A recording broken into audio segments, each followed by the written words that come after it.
যে আগের শরীয়তপুরি রে আর কথা কয় না, ইরান চাউল ভাতে মারে, ঠিক কিনা বলে? কষ্ট হইতেছে? আমি কি দোয়া করে দেব? হ্যাঁ, চলবে কি চলবে না?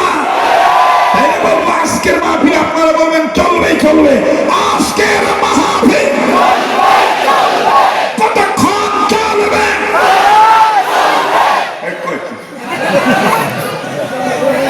সারা রাত চললে তো বাবা আমি বিপদ।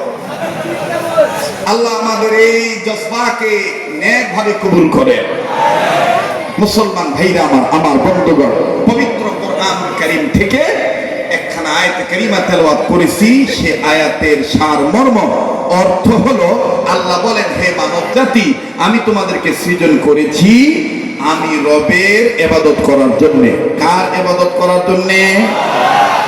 আমার ভাইরা, ইবাদত কাকে বলে? রাসূল আকরাম সাল্লাল্লাহু আলাইহি সাল্লাম বলেছেন, আমার উম্মতেরা যে কাজ আল্লাহর বিধান অনুযায়ী, আমি নবীর সুন্নাহ অনুযায়ী করিবে, সেই কাজটার নামই হবে ইবাদত। বলেন, সেই কাজটার নামই হবে ইবাদত। ইবাদত কাকে বলে?